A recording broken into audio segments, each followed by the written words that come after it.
మరి రాష్ట్ర మంత్రి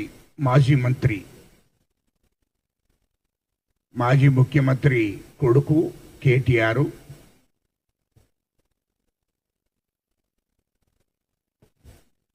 నీతులు చెప్తున్నాడు. అయినా నీతులు చెప్తే అందరూ నవ్వుకుంటారు.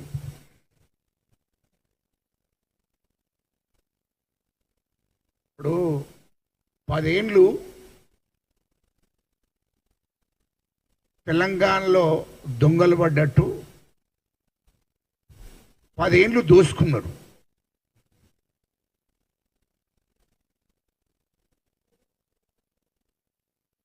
అయితే కేటీఆర్ మాట్లాడే మాటలకు ప్రజలను మభ్యపెట్టి మోసం చేద్దామని చూస్తున్నాడు. ఇంకా కూడా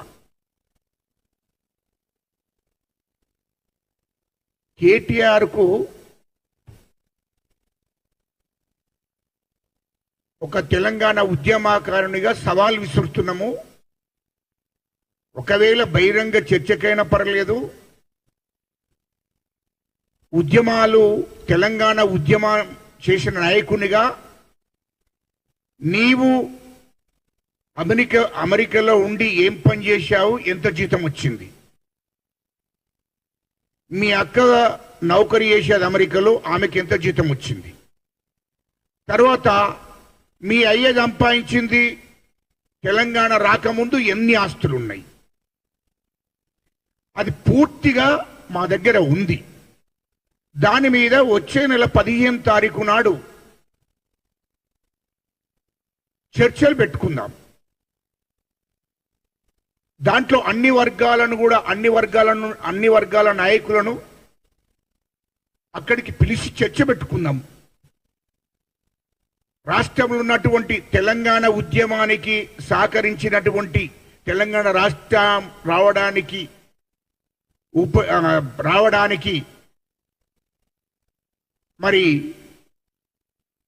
రావడానికి ఉద్యమం చేసినటువంటి మీడియా మిత్రులను కూడా పిలుద్దాం.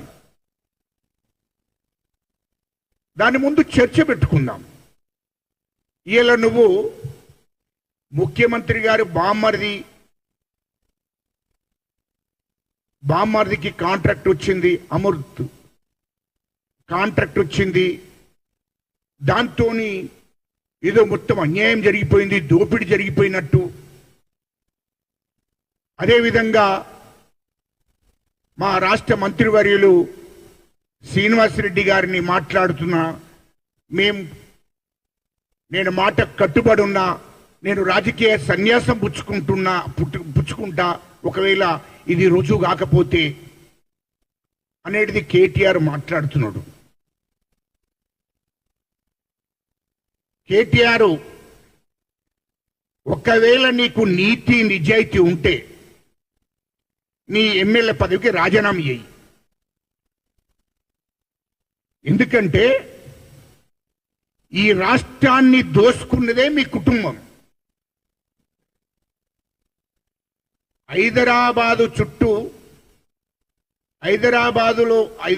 చుట్టూ ఉన్నటువంటి భూములు ఎంతో మంది బడాబాబులను బెదిరించి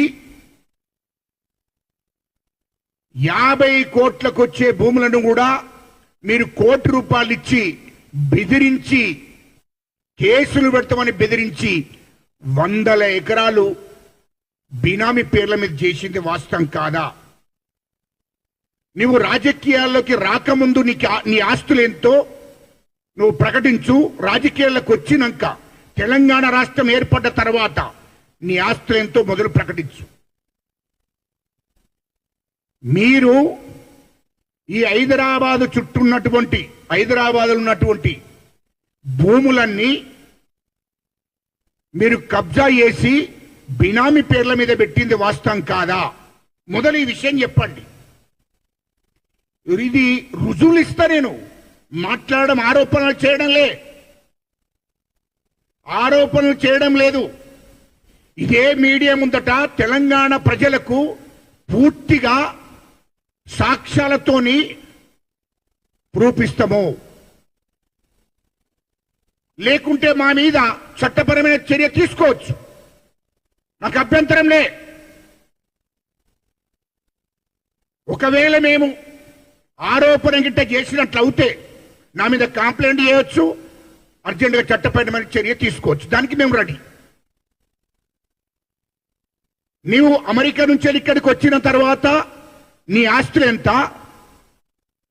తెలంగాణ రాష్ట్రం ఏర్పడ్డ తర్వాత బీఆర్ఎస్ ప్రభుత్వం ఏర్పడ్డ తర్వాత మీరు సంపాదించిన ఆస్తులు ఎంతనో అది పూర్తిగా మా దగ్గర ఉంది. ఇయలో మొత్తం బినామీ పేర్ల మీద నీ బామ్మర్ది రోడ్డు మీద 2 వీలర్ మీద తిరుగుతుండే. కేటీఆర్ నువ్వు అమెరికా నుంచి వచ్చినప్పుడు మీ బామ్మర్ది ఇక్కడ 2 వీలర్ మీద బైక్ మీద తిరుగుతుండే. అటువంటోడు నీ బామ్మర్దికి 1000 కోట్ల ఆస్తి ఎక్కడి నుండి వచ్చిందో నువ్వు చెప్పాలి.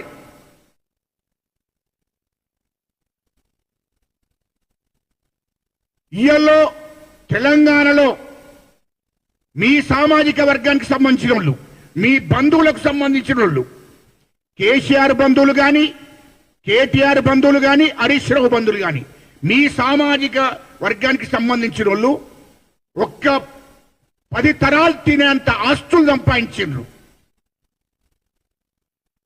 ఇది వాస్తవం కాదా? వాస్తవాలు రుజువు చేస్తాం.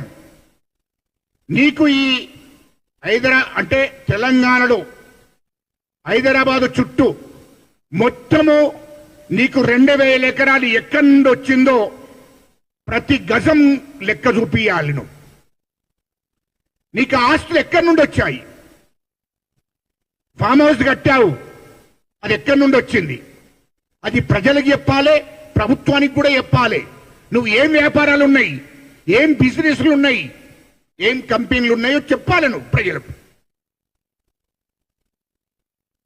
ఇవాళ నువ్వు 500 కోట్లతోని అండర్ గ్రౌండ్ లో ఇల్లు కట్టావు, ఆ డబ్బు ఎక్కడి నుండి వచ్చింది? నీ ఫామ్ హౌస్ కట్టావు, అది ఎక్కడి నుండి వచ్చింది? ఇవన్నీ కావాలి కదా. నీవు అమెరికాలో పెట్టుబడులు పెట్టావు, ఎక్కడి నుండి వచ్చాయి? లండన్ లో పెట్టుబడులు పెట్టావు, ఎక్కడి నుండి వచ్చాయి? ఇది మొదలు చెప్పు. మరి హరీష్ రావుకు అంతకుముందు ఏముండే? ఇప్పుడు మరి 1500 ఎకరాలు మీ హరీష్ రావు కూడా సంపాదించాడు, బీనాం పేర్ల మీద పెట్టాడు. ఇది వాస్తవం కాదా? ఇయల్లో కేసీఆర్ 60 ఎకరాల 70 ఎకరాల భూమి అప్పుడు ఏది ప్రభుత్వం రాకముందు, కేసీఆర్ ముఖ్యమంత్రి రాకముందు ఇయల్లో 600 ఎకరాలు అయింది. ఎక్కడి నుండి వచ్చింది? ఇది మాకు చెప్పాలి, ప్రజలకు చెప్పాలి, మాకు కాదు. ప్రజలకు నువ్వు చెప్పు. ఇవన్నీ తెలంగాణ ప్రజలను మభ్యపెట్టడం కోసం మళ్ళా కొత్త ఎత్తుగడ్డలు వేస్తున్నాడు కేటీఆర్. ఇయలో నీవు మంత్రిగా ఉండి అన్ని శాఖల వాళ్ళను బెదిరించి, సినిమా ఇండస్ట్రీ వాళ్ళను బెదిరించి, కాంట్రాక్టులను బెదిరించి, జ్యువెల్ షాపుల యజమానులను బెదిరించి ఎన్ని 100 కోట్లు వసూలు చేసినామో మాకు తెలియదు కాదు, అన్ని ప్రూఫ్స్ ఉన్నాయి. ఇయలో మీ నాన్న ముఖ్యమంత్రిగా ఉండి మీ నాన్న ఎన్ని సంపాదించిండో అన్ని ప్రూఫ్స్ ఉన్నాయి.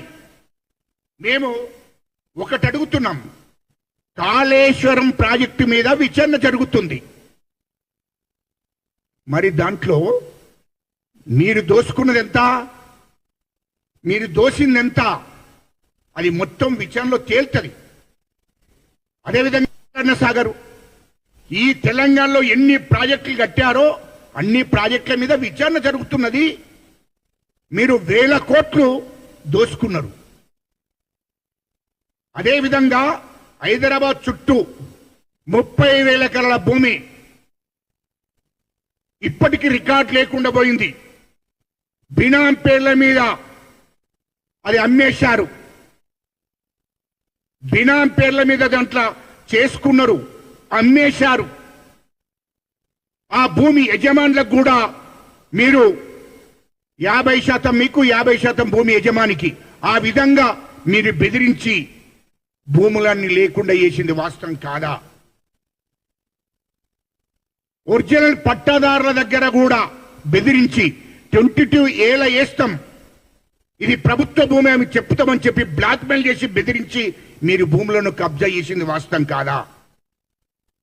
ఇవన్నీ వాస్తవాలు తెలంగాణ ప్రజలు గమనిస్తున్నారు. రెండవది, ఇది జాతీయ ఉపాధి పథకం కింద కేంద్ర ప్రభుత్వము 1000 కోట్ల నిధులు ఇచ్చారు. కేంద్ర ప్రభుత్వం 1000 కోట్ల నిధులిస్తే మీరు ఆ నిధులను పక్కదారి పట్టించింది వాస్తవం కాదా?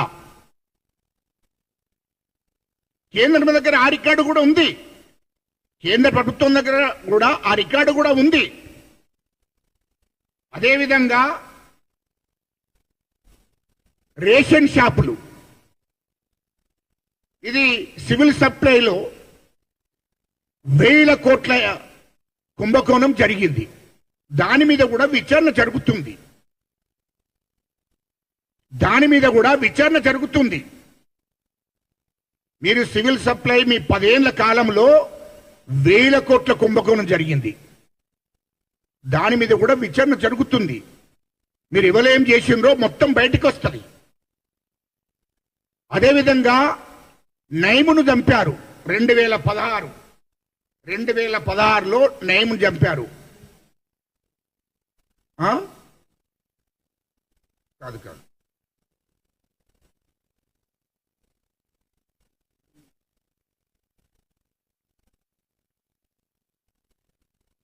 2018. అయితే నైమును చంపినప్పుడు నైము దగ్గర ఉన్నటువంటి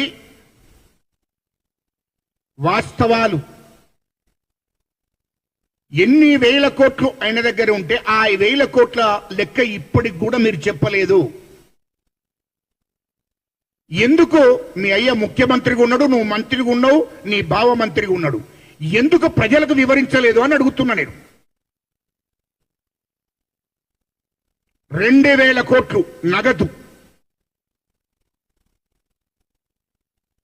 500 కిలోల బంగారం ఏమైందో అది ప్రజలకు చెప్పండి. 2000 కోట్లు నగదు, ఆ డబ్బు ఏం చేశారో ఇప్పటి వరకు మీరు ప్రభుత్వానికి లెక్క చెప్పలేదు, ప్రజలకు లెక్క చెప్పలేదు, ప్రభుత్వ ఖజానాలో పల్లె. ఒకవేళ ప్రభుత్వ ఖజానాలో వేస్తే మీరు మీడియాకు చెప్పాలి కదా, మరి ప్రజలకు చెప్పాలి కదా మీడియా ద్వారా, ఎందుకు చెప్పలేదు? తర్వాత నైమ్ ఆస్తులు ఈ రాష్ట్రంలో దాదాపు 2360 ఎకరాల భూమి, అది ఏమైంది? అది ప్రజలకి ఎందుకు చెప్పలేదని అడుగుతున్నాం. నైముని చంపారు, ఓకే. నైముని చంపిన తర్వాత నైము ఆస్తులన్నీ ఏం జరిగాయి, ఏం చేశారు? ఆయన దగ్గర దొరికినటువంటి బంగారం ఏమైంది? 2000 కోట్ల రూపాయలు ఏమైనాయి? మరి 2360 ఎకరాల భూమి ఏమైంది? అది ప్రభుత్వానికి, ప్రభుత్వ ఖజానాలో ఎంతేశారు? ప్రభుత్వానికి ఎన్ని వేల ఎకరాలు అప్పయిప్పారు? మీరు ఎన్ని వేల ఎకరాలు మీ బీనాన్ పేర్ల మీద చేసుకున్నారో అది పూర్తిగా ఇప్పుడు ప్రభుత్వానికి లెక్క చూపించవలసిన అవసరం ఉంది. ఇవన్నీ ప్రజలను మభ్యపెట్టాలని చూస్తున్నారు. నైము దగ్గర దొరికిన 4 మిషన్లు పోయినాయి ఆ రోజు, మీడియా సాక్షిగా. మీడియా ఉంది ఆ రోజు. డబ్బులు లెక్క పెట్టడానికి 3 రోజుల నుండి 4 రోజులు పట్టింది. ఏమైంది ఆ డబ్బంతా? ఎందుకు ప్రకటించలేదు? ఎందుకు చెప్పలేదు ప్రజలకు మేము అడుగుతున్నాం. అంటే మీరు ఎన్ని విధాలుగా ఈ రాష్ట్రాన్ని దొయ్యాలో అన్ని విధాలుగా రాష్ట్రాన్ని దూషించారు. మీకు నీతి నిజాయితీ ఉంటే వీటి మీద జవాబు చెప్పండి. మిమ్మల్ని ఎట్లా ఈ రాష్ట్రం నుంచి తరిమేయడం ఖాయం. ఎందుకంటే 3 లక్షల కోట్ల ఆస్తులు దోశారు మీరు ఈ రాష్ట్రానికి. ఈ రాష్ట్ర సంపద, ప్రజల శ్రమ, ప్రజల రక్తాన్ని దోశారు. ఇయ్యలో నయము దోషింది కూడా ప్రజల సొమ్మే కదా, అది ప్రజల రక్తం బొట్టే కదా. దాన్ని నయము దగ్గర ఉన్న ప్రజలను దోపిడీ చేసి, ప్రజల మీద దాడులు చేసి, మరి వ్యాపారుల మీద, పెట్టుబడిదారుల మీద, పేదల మీద, అందరి మీద దాడులు చేసి సంపాదించిన ఆస్తిని తిరిగి ప్రజలకు ఎందుకు వంచలేదు మీరు? ఆ భూములు కూడా ప్రజలై, ఆ భూములు ఎప్పుడైతే మీరు నయం ఆస్తులను గవర్నమెంట్ రైడ్ చేసి తీసుకున్నదో వెంటనే ఆ భూములను ఎవరి వాళ్ళకి అప్పచెప్పాలి కదా, ఎవరి భూములు వాళ్ళకి ఇవ్వాలి కదా. ఎందుకు ఇవ్వలేదని మేము అడుగుతున్నాం. అంటే ఈ విధంగా రాష్ట్రాన్ని మీరిష్టం వచ్చినట్టు పరిపాలన చేసి రాష్ట్ర ప్రజలను దోపిడీ చేసినటువంటి మీ కుటుంబం ఖచ్చితంగా మాజీ ముఖ్యమంత్రి కేసీఆర్, కేటీఆర్, హరీష్ రావు ఈ ఎట్లా అక్కనైతే జైలుకు పోయొచ్చింది, మళ్ళా జైలుకు పోవడానికి రెడీ. ఖచ్చితంగా మళ్ళీ ఆమె జైలుకు పోతుంది. ఇవన్నీ ఎక్కడి నుండి వచ్చినా మేము అడుగుతున్నాం. నీ స్థాయి ఏందయ్యా? నీ అర్హత ఏంది? నువ్వు ఒక దోపిడి దొంగవు. ఇయ్యల్లో దొరలంతా కలిసి ఈ రాష్ట్రాన్ని దోసుకున్నారు, మీ కుటుంబం దోసుకున్నది. మళ్ళీ మా కాంగ్రెస్ ప్రభుత్వాన్ని విమర్శించే అటువంటి అర్హత మీకుందా అని మేము అడుగుతున్నాం. అంటే మీ భయం ఏంది? నయము దగ్గర ఉన్నటువంటి ఆస్తులు ఎప్పుడు మరి దాని మీద విచారణ చేస్తే మేమందరం జైలుకి వెళ్తూ ఉన్న భయం. ఈ ప్రాజెక్టుల మీద విచారణ జరుగుతుంది, దోపిడీ జరిగింది కదా కాబట్టి మా కుటుంబాన్ని లోపటేస్తున్న భయం మీకు. ఇయల్లో మొత్తము అన్ని శాఖలలో మీరు అయినటువంటి స్కాములు ఉన్నాయా? విద్యుత్ 80,000 కోట్లు, విద్యుత్ కొనుగోలులో 80,000 కోట్లు, మీరు పెట్టింది పెట్టుబడి 35,000 కోట్లు, 40,000 కోట్లు దోపిడీ జరిగింది.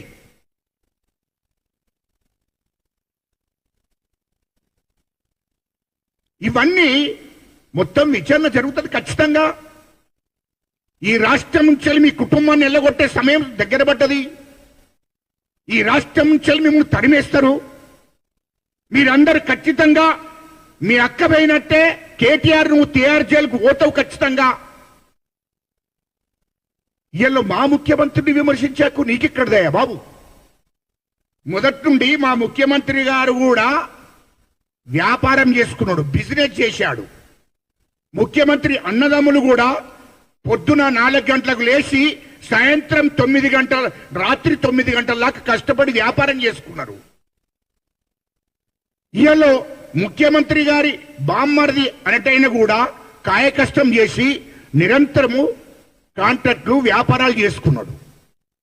ఇదంతా తెలంగాణ ప్రజలందరికీ తెలుసు. వాళ్ళు కష్టపడి సంపాదించిన సంపదనే బాబు కేటీఆర్. మీ లెక్క దోపిడీ చేసినటువంటి సంపద లేదు మా ముఖ్యమంత్రి దగ్గర. మా ముఖ్యమంత్రి ఇప్పటికీ కూడా, ముఖ్యమంత్రి అయినాక కూడా మీరు చేసిన దోపిడీ మూలంగా రాష్ట్రం నష్టపోయింది. 7 లక్షల కోట్ల అప్పయిందని చెప్పి రాత్రింబగలు కష్టపడి ఈ రాష్ట్రాన్ని ఒక దారిలో పెట్టాలి, ప్రజలకు అన్ని రకాలుగా మేము హామీలు ఇచ్చాము, అన్ని స్కీములు అమలు చేయాలి, ప్రజలను ఆదుకోవాలి, ఇది ప్రజా పరిపాలన నడిపించాలని చెప్పి లక్ష్యంతో ముఖ్యమంత్రి గారు ముందుకు పోతుంటే మీరు మా ముఖ్యమంత్రి మీద అబండాలు వేయడము అది సరియైంది కాదు. కాబట్టి ఖచ్చితంగా మీ మీద పూర్తి విచారణ చేసి ఖచ్చితంగా మిమ్మల్ని టీఆర్ జైలుకు పంపడమే ఈ రాష్ట్రం నుంచి మిమ్మల్ని బహిష్కరించడం ఖాయమని చెప్పి ఈ సందర్భంగా తెలియజేస్తున్నాడు.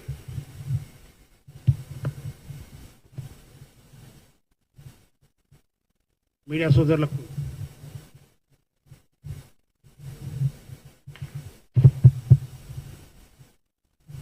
సోదరులకు నమస్కారం. నా పేరు దేవుని సతీష్ మాదిగా, కాంగ్రెస్ పార్టీ సీనియర్ అధికార ప్రతినిధి. తెలంగాణ రాష్ట్రం రాకముందు హరీష్ రావుకేమో చెప్పులు గతి లేకుండే, కేటీఆర్ ఏమో మా ముఖ్యమంత్రి గారు చెప్పినట్టు అమెరికాలో హోటల్లో పనిచేస్తాడు, మేనేజర్ పని ఏదో పనిచేస్తున్నట్టు ఆయన. కవితమ్మనేమో అప్పుడు మంగళపల్లి, ఇప్పుడేమో బ్యూటీ పార్లర్ అంటారు. ఆమె మంగళ పని చేసేదంట అమెరికాలో. బ్యూటీ పార్లర్ అంటే మంగళ పని అంటే బ్యూటీ పార్లర్ నడుపుతుంది, ఇంగ్లీష్ పదం అది బ్యూటీ పార్లర్. అది నాకు తెలుసు. అయితే సంతోష్రావేమో అంగిడిస్తే అంగిలేని పరిస్థితి. నేను ఈ విషయాలు ఎందుకు చెప్తానంటే, నేను టీఆర్ఎస్లో కేసీఆర్ గారు బట్టి 7 ఏళ్ళు ఉన్నా. కేసీఆర్ చెప్తుండే, నేను నా బీబీ నా భార్య ఇద్దరం పావుసేరు నూకలు అయితే సరిపోతుంది, 20 వండుకొని తింటాం, తెలంగాణ ఉద్యమం కొట్లాడి తెలంగాణ తెస్తామని చెప్పేసి అని చెప్పిన వ్యక్తి ఈ వ్యక్తే. నేను ఒక దళిత బిడ్డగా కాంగ్రెస్ వ్యక్తిగా అడుగుతున్నా, 10 సంవత్సరాల క్రితం మీ ఆస్తులు ఏందో దయచేసి శ్వేతపత్రం రిలీజ్ చేయండి. 10 సంవత్సరాల క్రితం తెలంగాణ ఉద్యమం చేయకముందు మీ ఆస్తులు ఎంత? 10 సంవత్సరాల్లో మీరు ప్రభుత్వాన్ని నడిపిన తర్వాత మీ ఆస్తులు ఎంత?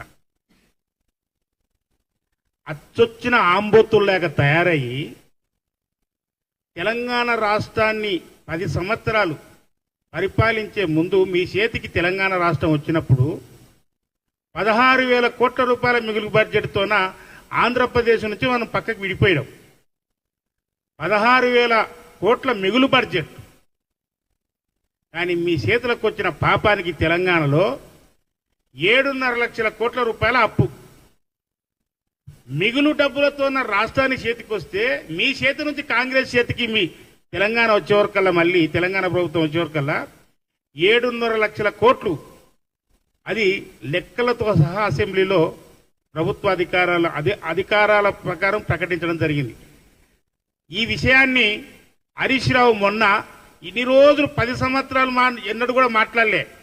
మొన్న హరీష్ రావు మాట్లాడుతూ 4.5 లక్షల కోట్ల రూపాయలు అయితే అప్పు చేసినామని అన్నాడు ఆయన. అంటే అప్పు చేసిరు కదా 4.5 లక్షల కోట్లు ఆయన లెక్కల ప్రకారం. కానీ ప్రభుత్వ లెక్కల ప్రకారము 7.5 లక్షల కోట్ల రూపాయలు అని చెప్పేసి అని స్పష్టంగా తేలిపోయింది. వీళ్ళు ఆంబోతులు లేక ఇద్దరు బిల్లారంగం లేక లంబు జంబుగాడు. ఓడు లంబు ఓడు జంబు. లంబుగానికైతే లంబు అంటే చచ్చిపోతుండు, నన్ను లంబు అంటారు, నన్ను పొడుగున్నా అంటారు. అవునండి, దేవుడు ఇచ్చినట్టు పొడుగున్నా అని చెప్తున్నావు. రే, నీ పొడుగునే ఉండవు, కానీ నీ బుద్ధి మాత్రం మోకాల్లో ఉంది.